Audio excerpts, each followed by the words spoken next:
બાબરના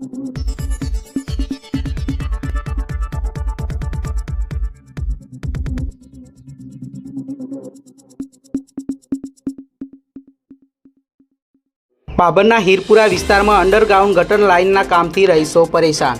રાજ્ય સરકાર દ્વારા બાબર નગરપાલિકા વિસ્તારમાં લોકોની સુવિધા માટે અનેક વિકાસના કામો ચાલી રહ્યા છે, જેમાં કેટલાક માથાભારે કોન્ટ્રાક્ટરોની મનમાનીને કારણે લોકોને મુશ્કેલીઓ વેઠવાનો વારો આવ્યો છે। આવા માથાભારે કોન્ટ્રાક્ટરો પોતાની મનમાની ચલાવીને નગરપાલિકા સહિત પ્રમુખ બોડીને બદનામ કરી રહ્યા છે। અંડરગ્રાઉન્ડ ગટર લાઇન નાખવા કેટલાક ડામર રોડ ખોદવા માટેની મંજૂરીની પ્રોસેસ કરેલી હોવાનું સૂત્રો દ્વારા જાણવા મળેલ, પરંતુ આ માથાભારે કોન્ટ્રાક્ટર અને અધિકારીઓની મિલીભગતના કારણે મંજૂરી મળેલ હોય કે ના હોય, પરંતુ લાખો કરોડોના ખર્ચે બનાવેલ પ્રધાનમંત્રી સડક યોજનાના ડામર રોડ ખોદી નાખતા લોકોમાં રોષ જોવા મળી રહ્યો છે। અગાઉ બાબરથી કપરુપુર રોડ તેમજ હાલમાં બાબરથી હીરપુરા જતા રોડ પર આવેલ કર્મભૂમિ રેસિડેન્સી સોસાયટીમાં અંડરગ્રાઉન્ડ ગટર લાઇન નાખવા ડામર રોડ ખોદી નાખ્યો હોવાથી ખાડા પડી રહ્યા છે। તેનું લેવલ કામ કરીને સમારકામ ન થતાં હીરપુરા વિસ્તારના લોકો છેલ્લા 2 મહિનાથી પારાવાર મુશ્કેલીઓ વેઠી રહ્યા છે। વાહન ચાલકો સહિત બાબર શહેરમાં ખરીદી તેમજ શાળાએ જતા વિદ્યાર્થીઓ અને ડિલિવરી તેમજ બીમાર લોકોને સારવાર અર્થે દવાખાને લઈ જવામાં મુશ્કેલીઓ પડી રહી છે। સત્વરે આ રોડનું સમારકામ કરવામાં આવે તેવી માંગ આ વિસ્તારના લોકો કરી રહ્યા છે।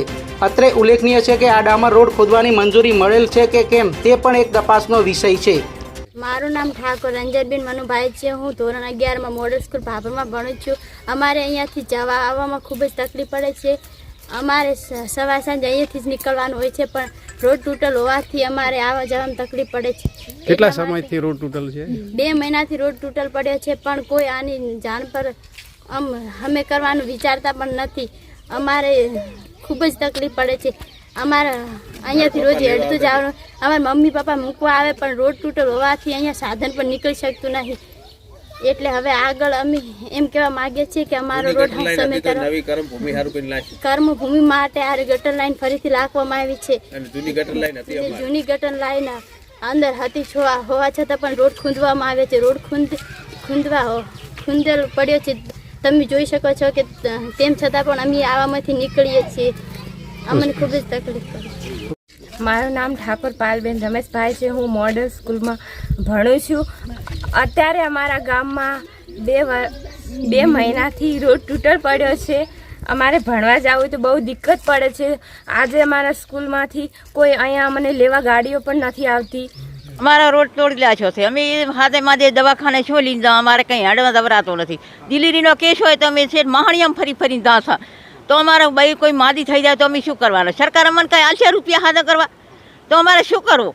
અમારા રોડ તોડી લાખ્યો 2 મહિનાથી, તો અમારે બસ શું કરવાનું? અમારે પાણી ના આવે, તરસી મારા નગરપાલિકાવાળા કોઈ મારી રાડ્યા પડતા નથી। કલાક કે પાણી પીવો, કલાક પાણીમાં અમે દિલા કે ધોવા, તો શું કરવાનું? વોટલી વાકડા થઈ જાય, વચ્ચે મને પાણી નહીં હાલતા। હા, ખાડા થાય પાણી છોડે, અમારે કોઈ દિલવું કે ધોવું કરો, ધોવું કે ચમચમ કરવો ને હાલ રોડ અમારે તાત્કાલિક હોય। અમારે હાથામાંથી દિલ્હીનો કેસ હોય તો અમે ચાલી જાઓ, હેડતા અમે બહીને 4 ઠઠડા મહાણિયામ લઈને અમારે હેડવું પડે છે, તો અમારે રોડ તાત્કાલિક થવો જોઈએ। અમારી એવી મન છે। મારું નામ ગંગાબેન। આ રોડ માથે વળી જેમ મોડા વહેલું જવું હોય તો અમારે શું ચમ કરીને જવું? હેડતા કે ડિલિવરીને તેડીને ના જવું? છોકરા તારી ઝાડા ઉલટીયું ઘડીક વારમાં રાતના કેટલા પેટમાં દુખે છે, પટના લઈને જવું, અમારે રોડ તોડીને લાસી આલ્યો। આ તો 2 મહિનાથી તોડીને લાસી આલ્યો છે।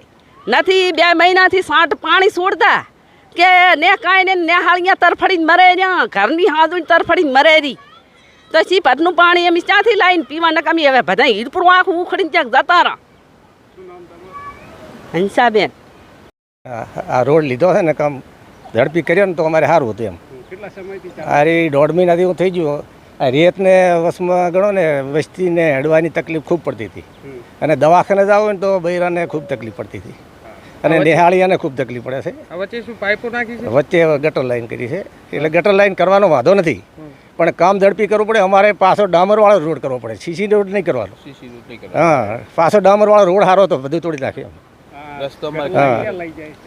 આરી ગટર લાઈન પાછી અવળી લીધી છે એની, એ કર્મભૂમિને લઈ જાવ પાંજાપુર સામે, એના કરતાં અહીંથી સીધી કરી હોત ને તો સારું હતું એમ। કર્મભૂમિ જે સોસાયટી છે ત્યાં લઈ જાય, એ કર્મભૂમિની ગટર લાઈન કરી છે, એને લઈ ગયા પાછી પાંજરાપુર સામે. અને ત્યાં કોઈ અત્યારે રહેવા આવ્યા કોઈ મકાનો બનેલા છે? 2 મકાન બન્યા છે પણ રહેવા નથી આવ્યા, અને એના મજૂર રહ્યા છે તારી. તો અગાઉથી જ ગટર લાઈન નાખી દેરા છે? અગાઉથી પહેલેથી નાખી ગટર લાઈન. શું નામ તમારું? બાબુજી ઠાકોર. એમ કે છે કે અડવાનું અમારે ત્યાં છે ને સાહેબ, રોડ ખોદીને લાસોઠો થયા, દવાખાને આમ ડિલિવરી હોય તો આ ખાડામાં ને ખોદામાં અડા ચાખું બાયડીને લઈને. કેટલા સમયથી ખોદેલો હતો? આ રોડ તો મહિનો થઈ ગયો, 2 મહિનાથી હું થઈ ગયું છે. હા તમે રજૂઆત કરી છે પાલિકાવાળા ત્યાં સુધી? હા કરી છે ને કે. હા શું નામ તમારું? મારું નામ દરિયાબેન. મારું નામ ઠાકોર ચનાજી ભાવાજી, હું રહું છું હીરપુરા. મારા ગામની અંદર રોડ આવ્યો મહામંત્રી પ્રધાન યોજનાવાળો રોડ હતો, અને તે નગરપાલિકાએ અંડરગ્રાઉન્ડ ગટર લાઈન આંકવાથી તોડી નાખ્યો છે. તે માટે એ રોડ એનોય પાછો પ્રધાનમંત્રીવાળો જ થવો જોઈએ. આરસીસી રોડ અમારે જોતો જ નથી.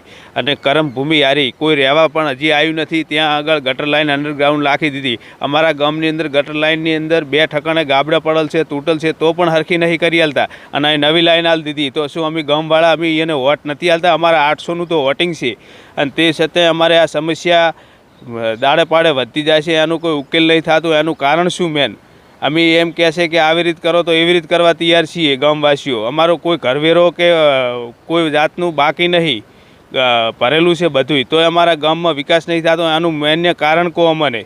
રોડ કેટલા સમયથી? આ રોડ 1.5 થી 2 મહિનાથી તૂટલ પડ્યો છે, એનું કોઈ ઉકેલ નહીં લાવતા. માએ ડિલિવરી કેસમાં જતા હોય તો અમારે મોટે દવાખાને જતા હોય તો તકલીફ રહે છે, અને આ સમસાનમાંથી નીકળવાનું થાય છે. તો હમણાં તો એક એવી ઈચ્છા બની કે ભાઈને વરાના મોહણીઓમાંથી નીકળવાથી જન વળજો, અને જન વળગવાથી એ ભાઈને ખૂબ મોટી મુશ્કેલી આવી ગઈ હતી, અને એ ભાઈ અત્યારે મર્યામાંથી જીવ્યો છે. તો આ પણ પાલિકાવાળા કે કોઈ સમસ્યા આનું સાંભળતા નહીં. એના કારણે અમારે ખૂબ મોટી દુર્ઘટના ઘટે એવી શક્યતા થાય એવું છે.